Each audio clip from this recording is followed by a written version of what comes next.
Upper Echelon is brought to you by Deloitte for innovative thinking and thorough strategic planning. Turn to Deloitte. In our Upper Echelon this week, Pat Goldrick, who has a month ago retired as the chief executive after 16 years of building Cashbuild from a company that was in quite a lot of trouble to one that's looking in rude health at the moment.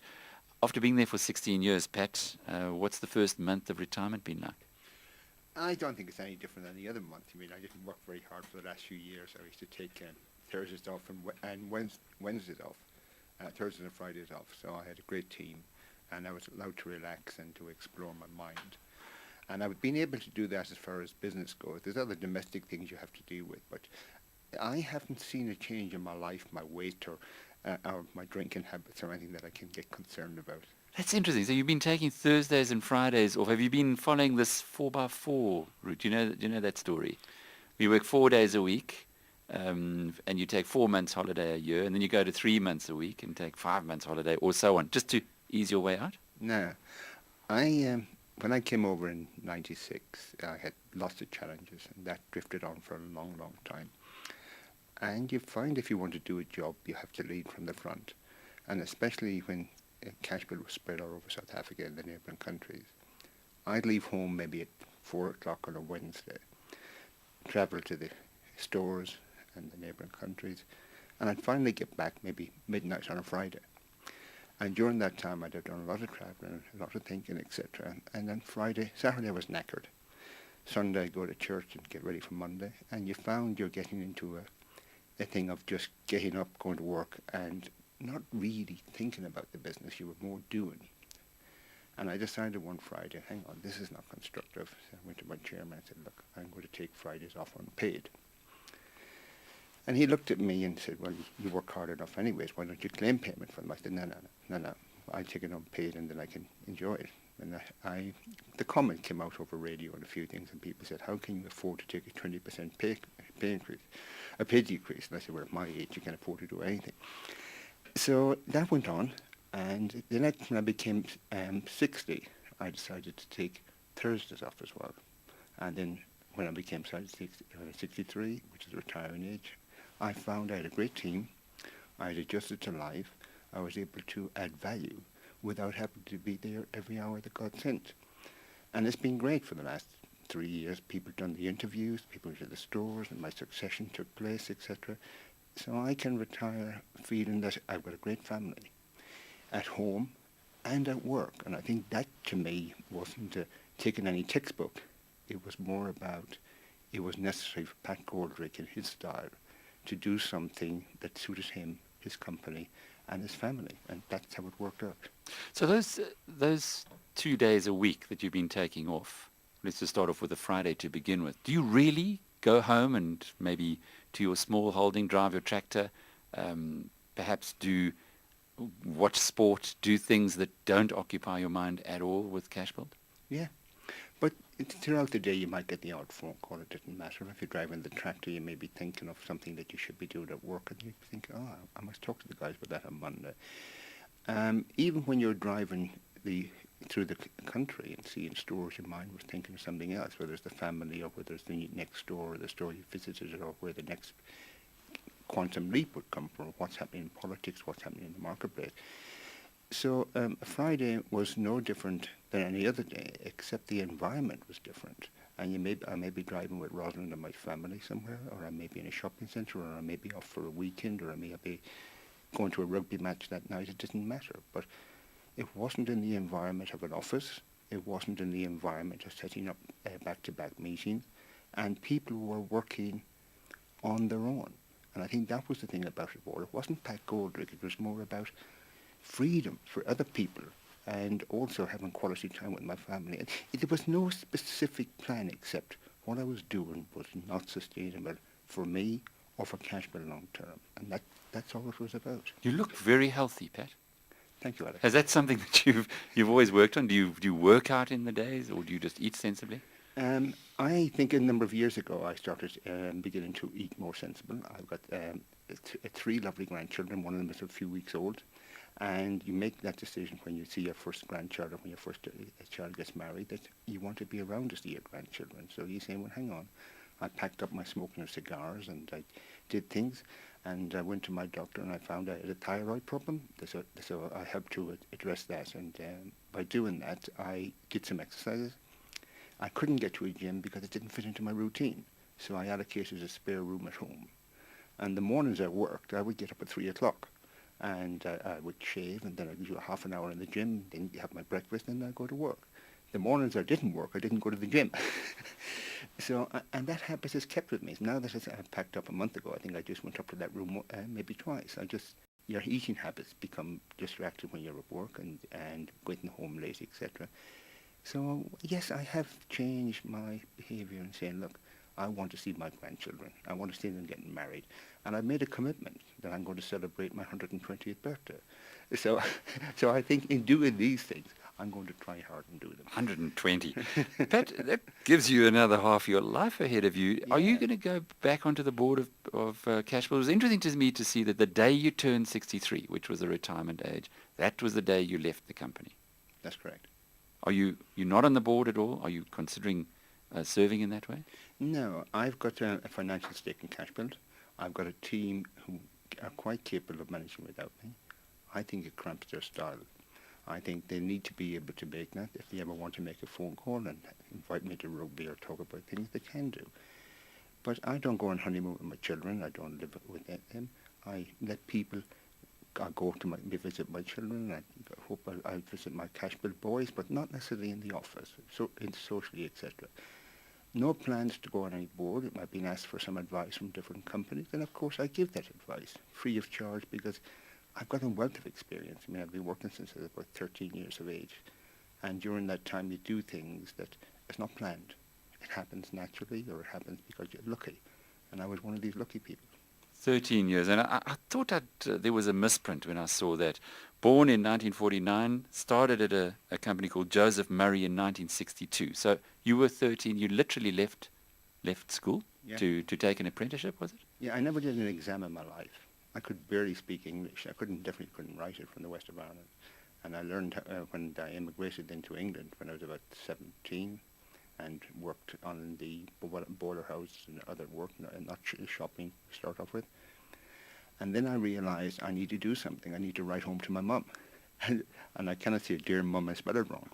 So I began to listen to the BBC radio, and I began to read quality papers.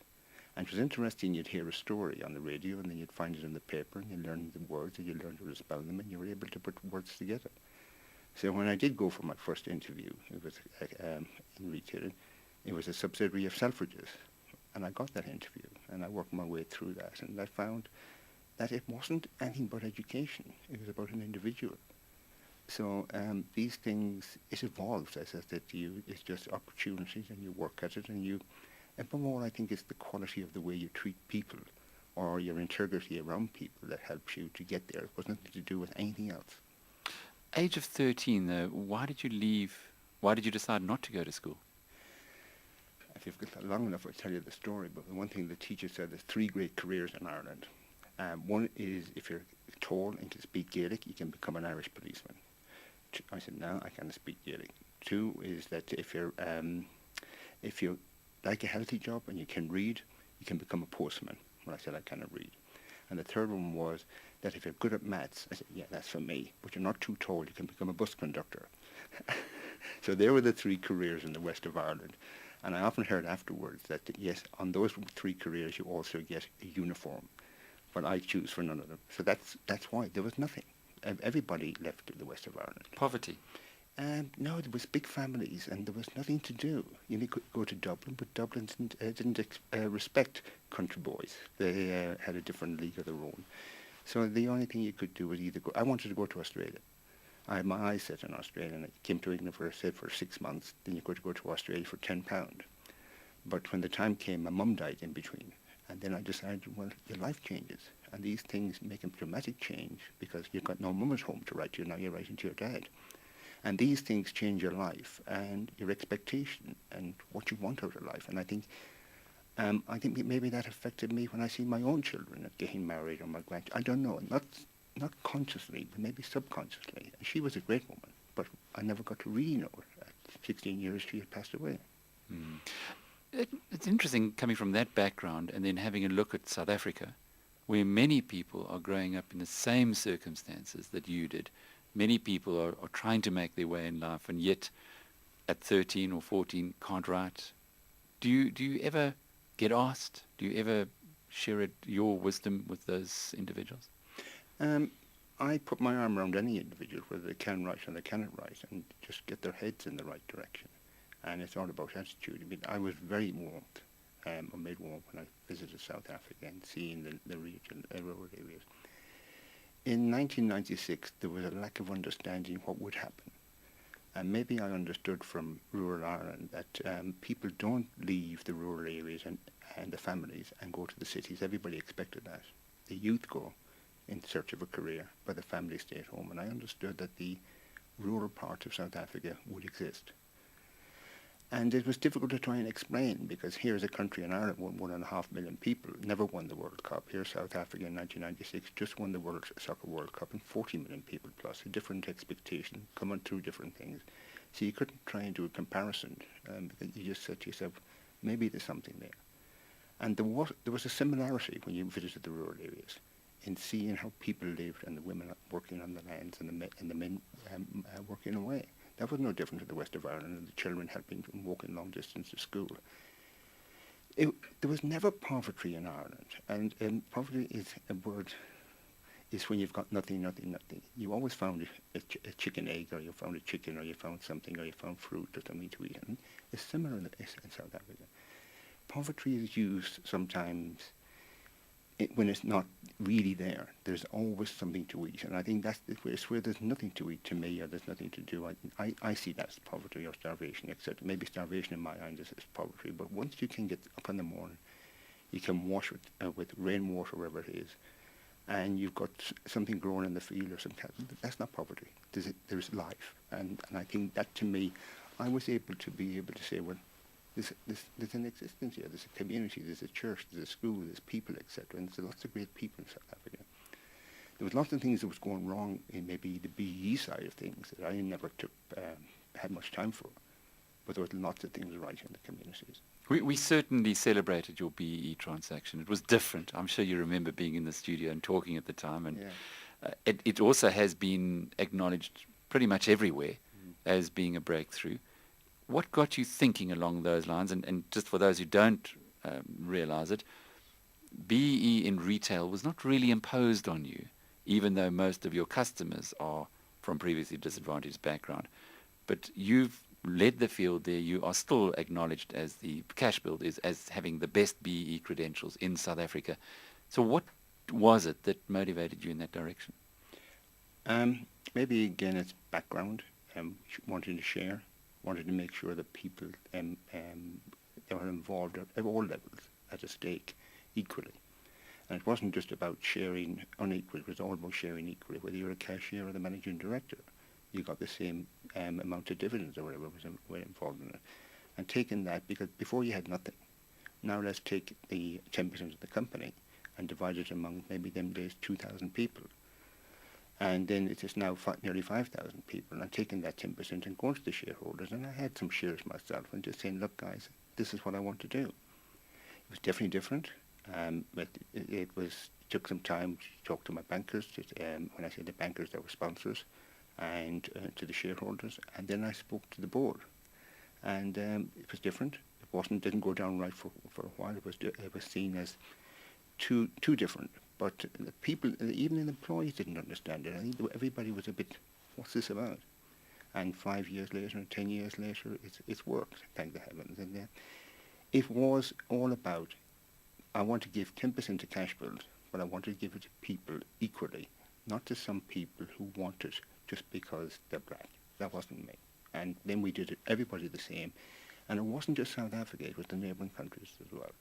Because we said, look, we're a team, and let's share everybody the same. We didn't have to do the neighbouring countries, but they were cash builders. We didn't have to do the white people, but they were cash builders, and that was it. So there was things, people saying, it should be done on rank, it should be done on length of service. And I said, no.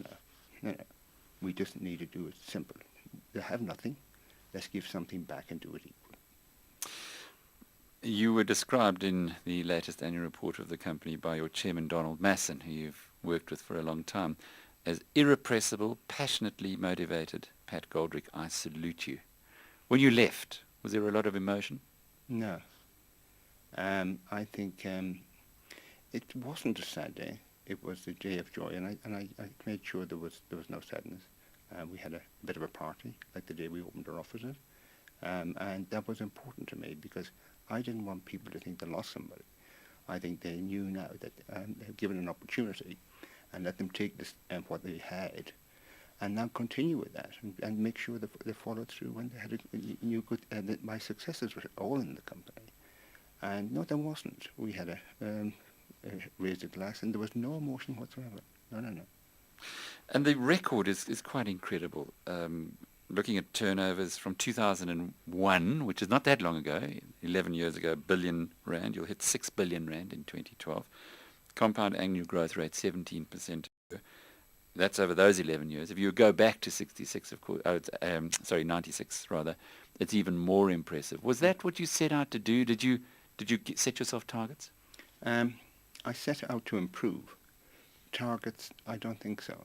I think it was improve everything over a period of time, and then the targets, you didn't understand what the quantum was. What was the size of the market? We thought it was 50 billion, it ended up to be in excess of 100 billion. I always said, well, let's look at the leaders here. It was Pick n Pay and ShopRite, they had 30% market share. And I should say, well, let Cashbuild go for 30% market share. It was amazing. In cement, we had 30% market share and up to 40% market share. And in areas where we traded, we had 30% market share when you started looking at it. And we're a very humble company. So then I said, well, if we can get it in each area where we trade or each community, it's not an unrealistic number. And that became a number that I've stuck to the day I retired. What goes on from here? Are you selling your Cashbuild shares or letting them ride and enjoying the dividends, which I see you've cut the dividend cover quite significantly recently? Yes, I mean, we had a quite substantial amount of cash. Before we paid our creditors, there was in excess of R1 billion cash there. Let's say that was about worth 800 million, and we generate cash. And I believe when we went to the shareholders, and I was one myself, when asked them, can we give away 10% of the company to the BE, the shareholders said yes. When we wanted to do another transaction later where we want to empower our management and make our management more recently, our store managers and division managers, entrepreneurs by getting shares in the company through on top of their bonuses, they said yes. So whenever we wanted anything, the shareholders trusted us and they respected us. And I said, well, why leave R1 billion or 800 million lying around there? If we have enough to open stores, etc., why don't we give it back to these people so they can invest it in other companies? Cashbuild, that would be greedy to hang on to that and sit and be arrogant. So, and let's go back to your first question. Am I going to sell my shares? No plan. I don't need the cash. What could I do with the cash? And it would be unfair on the company for me to do it, not because I owe the company anything, and I look forward to my dividend. That's my income. And I have got the dividend is strong, and I believe it will grow because there's a limited amount of shares. And there's no plan, there was never a plan to take over anything else or spend the money unwisely. We can have a party or two, and that keeps the things going. Pat Goldrick is the outgoing chief executive and an inspiration to many of Cashbuild. Upper Echelon was brought to you by Deloitte. For innovative thinking and thorough strategic planning, turn to Deloitte.